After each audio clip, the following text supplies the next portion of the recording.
Hello, thank you for joining us once again. And this episode is with Abby Sugar. One of the coolest names I've ever heard. Not only a cool name, but she's an amazing individual. Abby is joining us for this episode, and she's the CEO of Playout Apparel.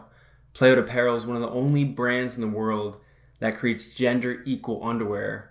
And the cool thing they do is they're a social enterprise. They donate 20% of net profits to LGBTQ plus and BLM organizations, and they're doing great work. It was in 2014 that Abby launched her first style, and since then, the company has made many, and people are really enjoying it. Great community they have, and Abby's a great, great person with great insight into business and LGBTQ plus community. So we're gonna dive into this one straight to it. Enjoy, and I'll see you soon.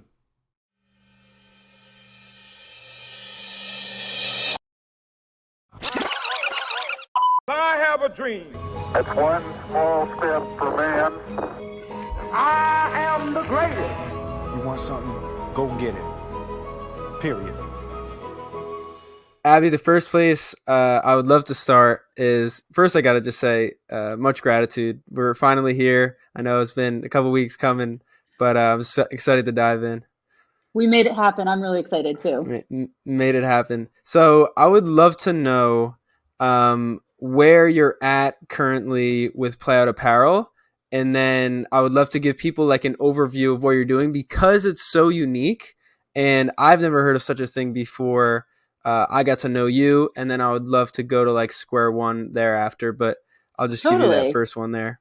Yeah. So, I can introduce myself and I can give people a little bit of background on what Playout is. And then we can talk a little bit about how it came to be, I guess, the what Absolutely. and then the how.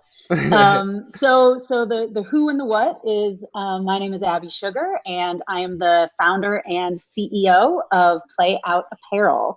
And Playout is a gender equal underwear and athleisure brand.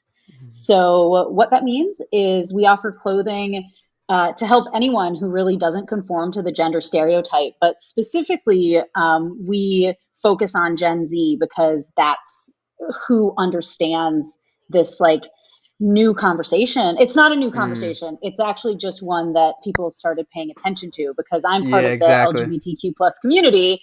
So I've been having this conversation my whole life, but the shift in society for greater acceptance, greater inclusion in, diverse human beings is really exciting. And so Playout offers clothing for anyone who doesn't conform to gender stereotypes to be able to shop for sexuality and gender expression affirming apparel.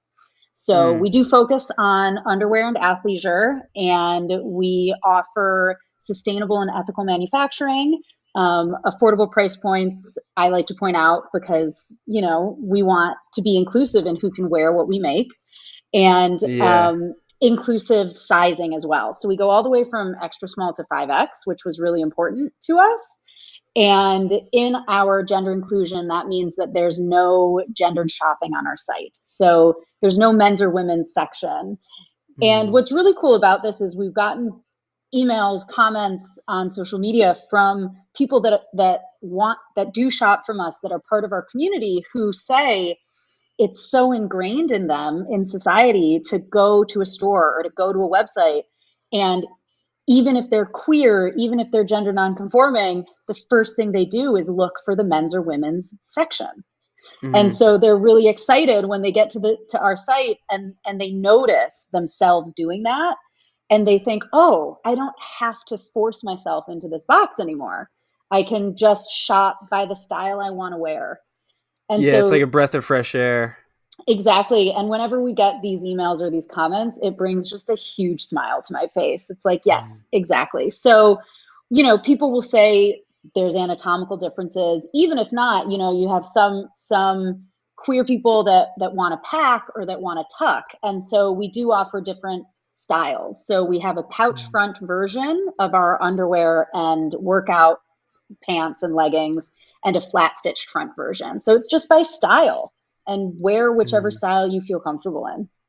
Yeah, absolutely. And it's very unique, like I said, but it's very needed. As you said before, people can go to a place in which they're in an environment that they feel safe, they trust. And I would love to know if the problem for you stemmed from even when you were a personal trainer, when you were at Equinox, or like when you were just training people, because I see you have so many certifications. Like I didn't know that up until recently, but did it arise then, or did you notice it a little bit then before, like obviously you created the gender equal Yeah. apparel for Playout? Yeah. So the vision was always athleisure and athletic wear, because that we sort of take our design inspiration. My co-founder, who's one of my dearest friends, is very inspired by streetwear. So bringing that streetwear sensibility into athleisure. But to your question, where we really started seeing the need was in underwear. And 5 years ago or so, these direct-to-consumer companies or these indie lingerie brands, if you will, didn't exist. So the market was really Victoria's Secret, or it was really on the men's side to exist. Legacy brands are extremely gendered. And, a few years ago, before the indie lingerie became a thing, women's underwear was pastel pink flowers, right? Yeah. And men's underwear was like just what I like to call action oriented, more bright colors, bolder designs. And it's like, why? Women are quiet and whatever. Yeah. So the inspiration really came from that. And 5 years ago or so, there was the first ever queer fashion week. And so coming from the LGBTQ plus community, I'm really attuned to the hyper-gendering unnecessarily, especially of clothes, right? And so it was like, well, why can't all genders have these types of clothes? Or even, why can't sort of men wear lace and pastel?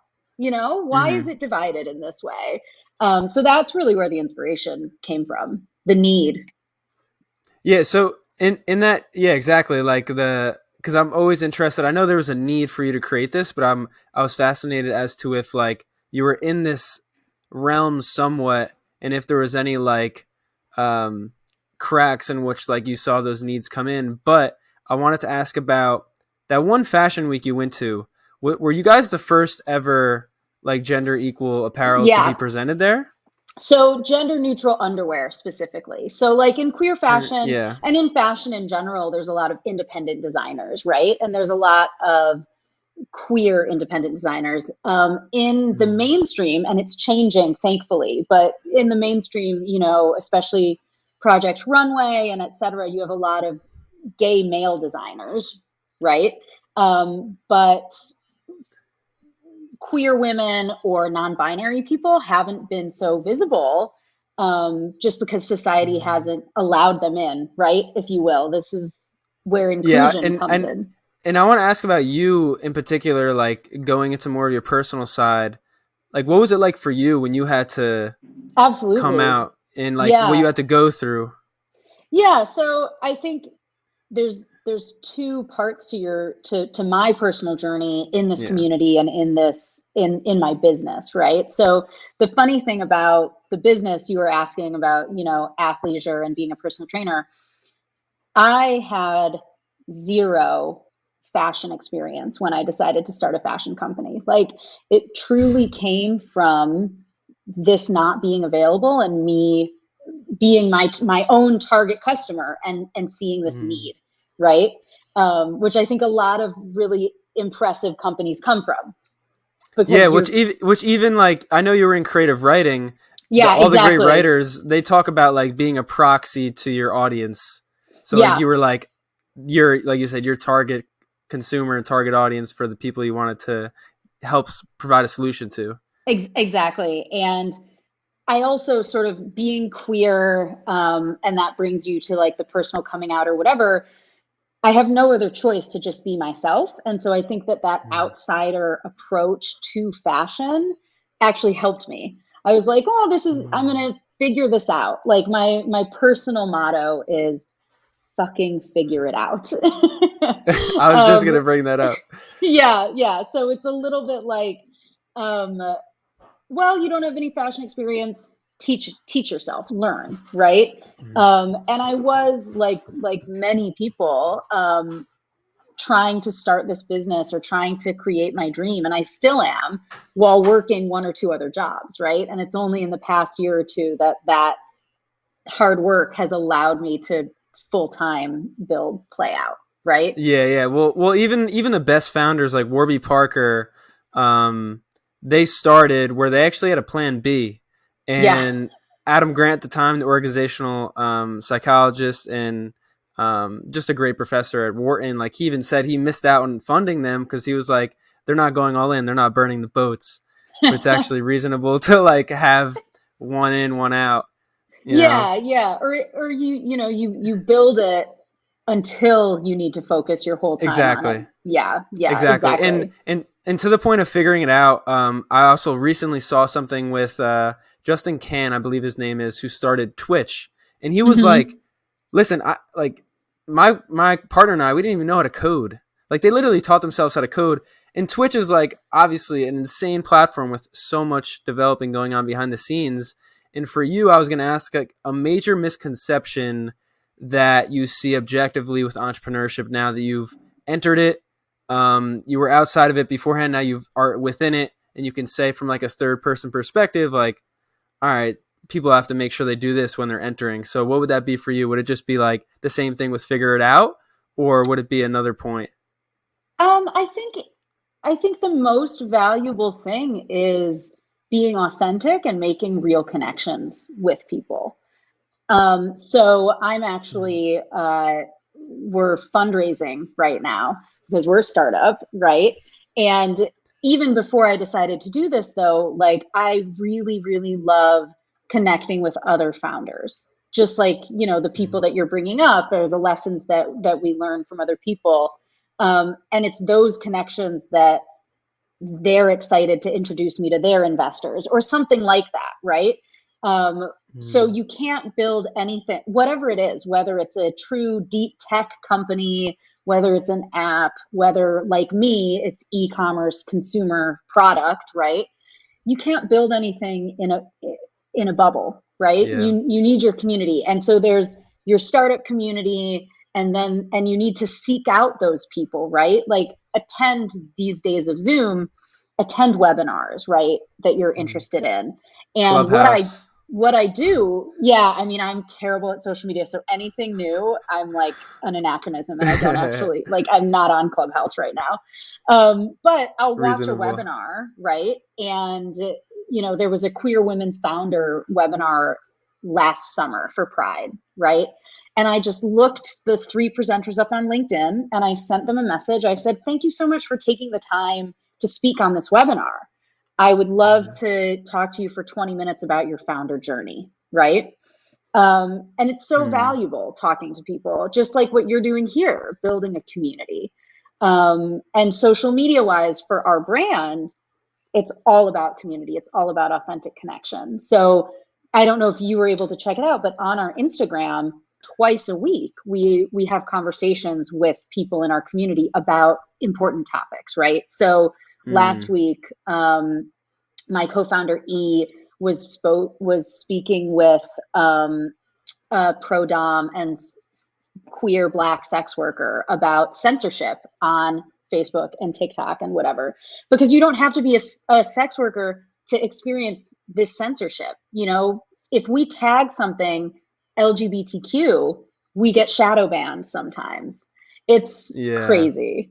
Yeah. I even saw E's story on your website of like her coming out journey and like everything she went through, and it's just like it builds tougher skin for you, but it's crazy to see how marginalized this category can be because it's somewhat undershadowed. Like you said, it's not that it wasn't known. It was just like it's more potent now. It's more in the know. It wasn't accepted to be talked about openly in the past, right? Even just 20 years ago, and I think we sort of keep flowing back and forth because my business is so personal. Like it's personally important to me the community that we reach, the support that we get, but that we provide to our community.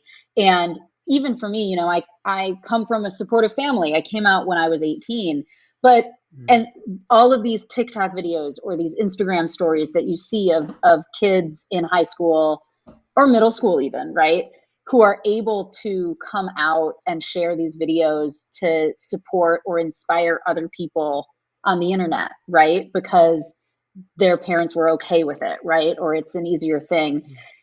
Even watching those, when you come out, you have a question, right? Like, your parents love you.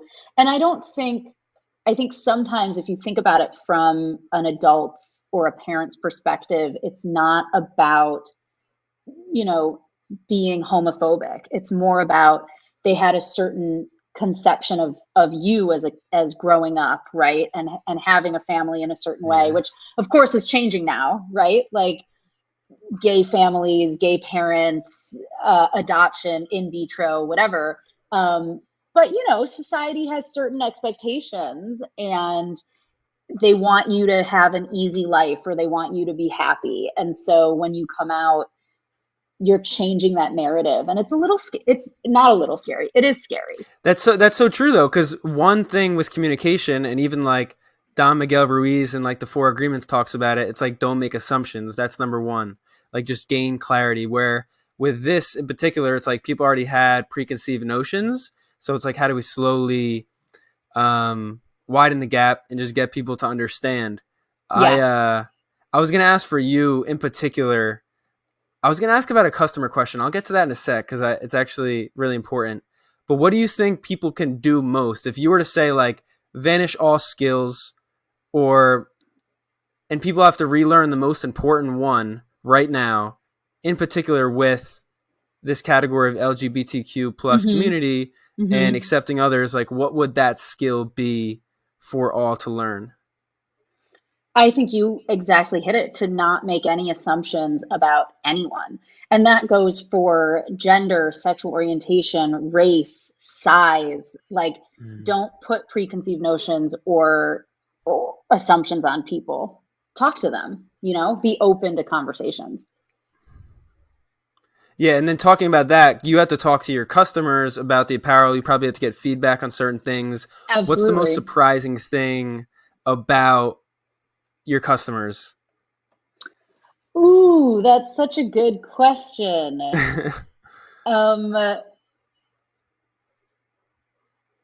Because it's feedback is like important. Sometimes you have to be on edge of like, what do I take or what do I don't? But it's just so critical. Yeah. And it's probably so surprising at times for a founder. Well, not necessarily surprising. There are a few things that we want to do or that we get feedback on that we just hope to grow enough to be able to do that, right? Like, for example, there's two part of our community. One is our underwear is underwear. It doesn't provide specific support or structure or tucking ability, right? So we have some of our community being female to male trans men that want underwear that they can attach their packer to, right? And I mean, I talk about crotches all day, so this is nothing to me, right? And I'm like, yes, I want to make those. The minimums that our manufacturer needs to do a size range from extra small to 5X, and then a number of units in each, like, we're just not big enough to be able to make those yet, right? And so that's one side. And then the other side being like panties that you can tuck with. So male to female transgender people who want that also, that provide that support and structure. And the more, in any apparel line, the more SKUs, the units that you add, it's just another cost. And we're not big enough yet. It's a dream. Yeah. I want to do it so badly. It's nice to get feedback where it's like pushing the vision forward, but it's like, how do I maintain focus? Yes. Yeah, exactly. We want to do it all. We just can't yet. Yeah. But then talking about a little bit more with Playout, because you have a background, like we brought up before, with editing and like videos and freelancing in some regards. Like, how are you positioning storytelling and like creative editing, especially on social, to appeal to people? Because it's so amazing. Like you just brought up, you're doing stories and you're interviewing some of the people in your community, which is like a Nike-esque thing to do instead of just like posting about this is our apparel. Yeah, I mean, just posting this is our apparel never even occurred to us, right? Because who we are is our community. But, you know, your question is also really specific to like a marketing perspective and brand storytelling, right? And this brings me to one of my favorite topics, which is to bring up my co-founder, E, again, right? So, you know, E and I actually, we did there's a platform called Workin, and they're really cool, and it's a mentoring platform. And they interviewed us. We did a conversation about how do you find a co-founder? How do you find a business partner? And luckily, you know, E and I were friends before we were business partners. But the only reason that works is because of our communication, because of our commitment to the greater vision. And I, you know, this is my baby, this is my idea, and E joined me as a co-founder, but I was talking to them and I was like, I really appreciate having someone else to contribute their own ideas, to bounce my ideas off of, make sure I'm not insane. And also to have a skill set or things that they enjoy that maybe I don't enjoy, right?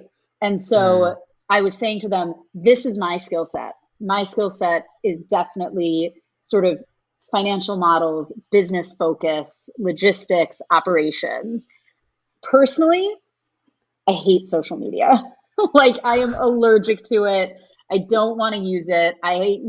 E has forced me to have a personal Instagram account that I haven't updated since June. So things like that. So in terms of the storytelling, in terms of the brand story and the creative direction, that's their wheelhouse. But this is like why you surround yourself or you build your business with people that share your vision and have their own skill set. I was working last week in spreadsheets, and E hates spreadsheets. And I wouldn't say I enjoy it, but I was just like, sit down. I'm going to sit down for 2 hours. I ended up doing 4 hours of work and I enjoyed it. And then E was talking to me about our brand marketing approach on Pinterest, and they were spending 2 hours in Pinterest the day before. And I was feeling physically nauseous. And I was like, I hate social media. And I said to them afterwards, I said, you know, I love this conversation and I appreciate you. I have so much gratitude for E. And I said this to them, you know, I told them, because we allow each other to focus on what we not only are good at, but also enjoy doing. Like E would have hated being in spreadsheets. They cannot stand them. So yeah. That's really, really insightful. Because I remember when I first started learning more about you, one of the things you used to talk about a lot is having your friend as a co-founder and how to navigate that. But it's so nice for you to talk about like complementing one's strengths and weaknesses. Yes, absolutely. I think that's huge. And I love how the topic of communication keeps coming up, because I mean, that's just like a major pillar to life, but especially business and what with you're doing, you have to communicate really this like important category to others. And it's what we just talked about, like eliminating all expectations and assumptions. I was going to ask again, with having, how many people do you have on the team? So really exciting. But it's me and E as the co-founders. And then September 1st, we brought in John as our COO. And so the three of us are full-time, and John is amazing. He's now part of the family. We met him through our PR and social media manager. So there's three of us full-time in the company, and then we have three and a rotating cast of freelancers, right? So our PR manager, Drew has been friends with John for 20 years and introduced us, and we were like kismet, like it was magic. We love him very much. And so that's really amazing. And him coming on, it's about what I always say about starting a business is it's always time versus money, right? Like if you don't have the money to hire someone to do something, you have to put the time in to learn how to do it and do it yourself, right? If you have the money, then you don't need to learn, you don't need to spend the time, right? And so in a startup, I'm sure you experience this as well, Anthony, but the three of us full time each do basically 4 people's jobs, right? Yeah, exactly. Yeah, Figuring it yeah. out, just like you talked about. Fucking figure it out. Yeah. Yeah. So him coming on has given me the bandwidth to spend my time fundraising and doing sort of big business development, right? And so it's the three of us, and then Drew, and then another freelancer who manages our Facebook and our paid digital advertising strategy, because there's a lot of data analysis that goes into that. And we're not technical co-founders, right? And then it's really great because interns and part-time freelancers that we've had come on have actually found us. And so one of our current freelancers that you'll see on our social media, and he hosts conversations, etc., sent us an email to our info and said, here's my resume. I'm a queer trans fashion designer, and I really like your brand, and I would love to work with you. And so we talked to him, and we love him. So that's exciting. It confirms that we're building a community, and that people come to us. They want to work for us, right? That's huge. Well, you're attracting that energy as well, but it's like as simple as that. Just ask, like just offer, just bring some value. But that's amazing to hear. And it seems like things are falling into place in that sector. So I won't ask this question within team, because I was going to ask like an important thing when communicating within a team sphere. But since you just brought up fundraising, when you go on fundraising tours, like that is a exhausting thing. I know plenty of friends. I have a friend we just interviewed. They just raised $3 million, and then I have another friend going out on tour. It's like a concert, right? Like entrepreneurs, like rock stars right now.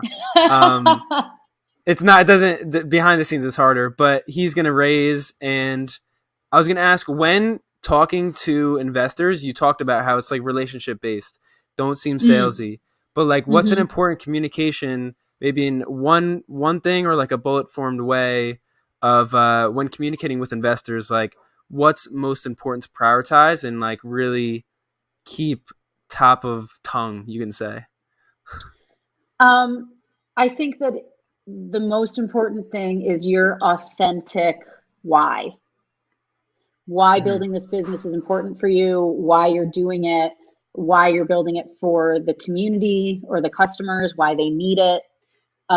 That's the most important, because if you don't know that for yourself, then your investors won't believe in you, or they won't believe that what you're building is important or necessary for anyone else, right? And that goes a little bit to, what you mentioned about the initial investors in Warby Parker, right? So communicating your why. Yeah. And it's so funny because your financial background, or you have expertise in that, you're adept with that spreadsheet, like, and many would think like that's a top pillar, but it's so nice to hear that it's about that why. Mm-hmm. And that's like the underlying of everything. Even investors who people are just looking to get their ROI, it's all about that, because it feels like as though Friedrich Nietzsche's point of like anyone who has a why can endure anyhow. So you're like walking through that. And if you have the why, then you figure it out, right? And something about financials, like, I don't, for the business taxes, for example, right? Like QuickBooks can automate your accounting and whatever. It is worth investing in whatever the monthly fee is for QuickBooks, right? Or some service to help you, right? Because you're going to waste more time doing it manually and maybe doing it wrong, right? So this is the time versus money question. But so things like financials, you learn it over time, or you find someone you trust that can either help you, you can pay them, or they can join you in that way, right? And so definitely when you're talking to investors, you need to know your financials, right? But it's something that you can build and you can work on, because you can have the best financials ever, but if you don't have the why behind it, then it's not gonna be fun. You're not gonna be committed to doing it. I honestly, in the past, it's a pandemic. We're all tired. There's a lot of, I call them pandemic waves of grief, right? Like I talked to a lot of Sure. founders and we're like, I was so productive yesterday, or I was so motivated last week. And then this week I hit a wall. Because it's not simply working from home, right? It's working from home in a crisis. And even if, I don't have kids, I don't have all of that, which is an added layer to balance. Even if you don't have that, there's this stressful energy, right? And I really am grateful. I sometimes step back and have a moment where I say, sometimes it does, but a lot of the time, work doesn't feel like work to me, because I so deeply believe in what I'm doing and I enjoy it, and I enjoy my co-founder and my COO and my team. I feel supported by them. They feel supported by me, I hope, right? It's all about communication. So I don't feel like work is tedious. I feel really grateful to enjoy what I do. Yeah, that's really well said. I resonate with all of that, and that's definitely worthwhile for those listening. And to the point of like a personal way of balancing those pandemic waves of grief, and just in general, because you're someone who goes very much at a fast pace, and you're growing your own thing. How do you maintain that pace? Like, do you have routines in place to be like a shot of rejuvenation within you? Like, what are your little go-tos and best practices for that on the day-to-day? Yeah. So unfortunately, as a personal trainer, in non-pandemic times, I definitely had a weightlifting routine. I mean, I am a morning person. I'd wake up at 6:30 and go to the gym, right? Even though I work for myself, so I don't have to be in an office at 9, right? But but in the pandemic, that's not the case, right? So what I tend to wake up at 7:30 or 8, and I do 30 minutes of stretching, or 30 to 45 minutes of stretching or yoga. But it's hard. I am a gym person. I like leaving my house. I don't think gyms are going to go away. Everyone's like, what is the future of gyms and group classes and whatever? Like, it's nice. It's motivating to leave your house and go somewhere. And I'm not unique. I am not motivated to work out in my apartment. So to answer your question though, how do I maintain the spaces? Practicing kindness during this pandemic time. It should be practiced all the time, right? But kindness towards myself, right? That. Like, get up, start, if you can only do 10 minutes of yoga, do 10 minutes of yoga every day, right? I do have a little morning ritual of making myself a coffee, and I read a lot. It sounds like you read a lot as well. So I do spend a minimum usually of an hour starting my day reading entrepreneurship, small business, startup articles, right? Leadership articles on Harvard Business Review or entrepreneur.com or Fast Company or whatever, and industry as well, right? Fashion articles, Gen Z, gender neutral design, etc. And I'll spend an hour or two, sometimes in this focus on kindness. If my brain is like, I don't want to learn something, I'll read a fiction story, short story, right? Yeah. I love that. But I read a lot. I consume a lot, right? And so then after I I have my morning, I eat breakfast, and then I sit down and clear out emails and then have meetings or start work. That's really powerful. I agree with the kindness point. I really, really do, especially on like reflection level internally. I'm so glad you brought up books too. What is, I don't want to say favorite book, but say like Christmas just came around. Like what is a book you would gift the most because it's impacted you greatly? Oh, that I would gift to other people. Like for a Christmas gift, because I know I can ask a question of like, what's your favorite book, or like, what's your favorite Yeah. entrepreneurship book, but like, Yeah. what do you think you can recommend? Yeah, I mean, I recommend a lot based on people's personalities, right? But one of the True. books that um, is really maybe it's a childhood thing, right? One of my father's favorite books, one of the most impactful books for me was The Phantom Tollbooth by Norton Juster. If you've never read it, I recommend it. As an adult, I think it's less impactful. Like it holds an important part for me because of my father and when I read it. And also I recommend it to any of my friends with kids, right? I'm like, you have to read this and share it with your child. Because it's from the 1960s. It's a young adult novel.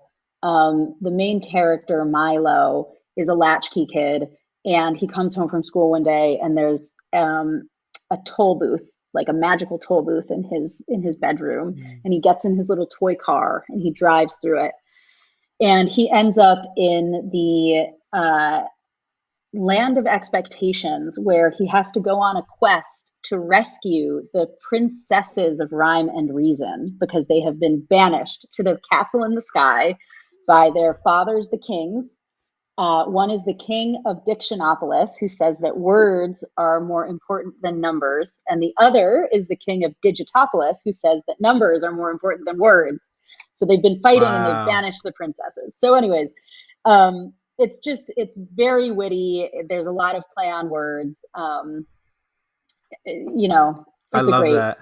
yeah. Yeah, I'm trying to read fiction more too, and with that added element of like a symbolic meaning and like a little more like self-development in a way. That's I'm putting on the list for sure. Yeah, it's really just a very sweet book. In Yeah. terms of like adult novels, I usually read one business book, one book of poetry, and one novel at a time. I try to read a novel before bed. I read a business book in the morning sometimes, and I read poetry, when I can. And I read a lot of work in translation, because 95% of world literature is not written in English. And so in terms of contemporary authors, there's a press called Archipelago Press that has beautiful editions and translations of international work. So yeah, Good resource. That's awesome. yeah, Love that. I yeah. I love the point of books. I could talk on books all day, but a thing I would love to circle back with and have you talk about more so, and give you a little like space to just present your own thing. Mhm. I love to give room, and now that I know you better, it would make sense. But what do you think is a top of mind learning or realization, or something that's really important that you want to talk on, or now that, like I said, I know you better, something you wish I asked you, that you want to bring about now? Um, I don't know. That's such an open-ended question. I think that, when you and I met and we spoke a little bit about what we wanted to talk about here for other people, what really excites me is this feeling of acceptance, and talking about previously taboo or difficult. I think difficult conversations and difficult topics are really, really important. So I finally feel like there's certain things in the LGBTQ plus community that are really difficult, or that we've been fighting for many years. You know, Before I was an adult, people were fighting for this, and I, I'm really excited. I feel like people 10 years younger than me are more accepting, are forcing these conversations, are open to talking about them. And that's where society is moving. And so speaking to you is really exciting because I don't feel like I have to educate because it's tiring. And it's true Yeah. of, it's true of the emotional work that you have to do when you're of a minority group, right? So I specifically think of the burden of anti-racism work and education that gets put on people of color and Black people. And it's like, no, we need, as a white person, I need to be doing that myself, right? And so it's the same thing. Like, I have a large capacity for communicating and for holding space for people. That's what it is holding space I for love people. that. I love, yeah. Yeah, and so I in terms of what my experience and what I'm knowledgeable in as a queer woman, I personally am happy to talk to people and to hold that space. But not everyone has that capacity. So when you are curious, or when someone does have a difficult question, even something they're just curious about, right? In communication, assess your audience, right? And sometimes something that, if we're talking about communication, something that I like to ask people if I have a question is, maybe they'll come to me, they're upset about something. And one of my first questions is always, are you looking for advice, or are you just looking for someone to listen? It's big. Yeah, number one. And number two, Right. when I go to someone and I want to ask them a difficult question, right? I might say, do you have the bandwidth for this right now? Because it's totally okay if you don't. And I have a friend who I love dearly, who comes to me with really difficult. She's white, cisgendered, straight woman, and she comes to me with some really difficult questions about the LGBTQ plus community, or about being trans, or experiencing the world in that way. And they're really hard questions, and they're really exhausting. And she comes to me and says, why are people getting really, really angry at me? Why don't they want to talk to me? And I said, not everyone has the bandwidth or the capacity to do this. I am happy to, at the moment, I'll tell you if I don't have the bandwidth, capacity, time, but please feel safe coming to me. But you need to check in with yourself and with other people, for sure. Yeah, there's a lot of power in all that, because setting the precedent of, like, if someone wants to change or not, it saves you the time and energy to actually give it. And I love that. The other day I heard of, like, people giving unsolicited advice and, like, how to tell them, all right, I don't really need it at the moment, but that's really good. And if there was one word I can use for, like, life itself at the moment, it would be acceptance. I think is a great word in general to use. Just like acceptance of the present, which keeps you in check with reality, which just keeps you in the moment. It's like, and then what you said with, like, your focus in particular, like acceptance of other people's ways. There's a lot of gems in that. Yeah, absolutely. But yeah, nonetheless, though, I'd love for people to give you value as you've given them value. Like, what's the best place people can follow or support, or so on and so totally. forth? Yeah, so you can check out our website. It's playoutapparel.com. We sell underwear, athleisure. One of the really cool things is all of our prints are actually paintings that does, my co-founder does, that we then digitize and print on the fabric. So you'll find some really, really cool designs. And so, playoutapparel.com. And then on all the socials, Instagram, Facebook, Pinterest. Pinterest is Playout Apparel, and Instagram, Facebook, Twitter is at PlayoutNYC. Awesome. Love it. Yeah. Love everything here. I appreciate the time so much. It's been amazing talking to you. I'm so glad we connected finally. Thanks so much for having me. You got it.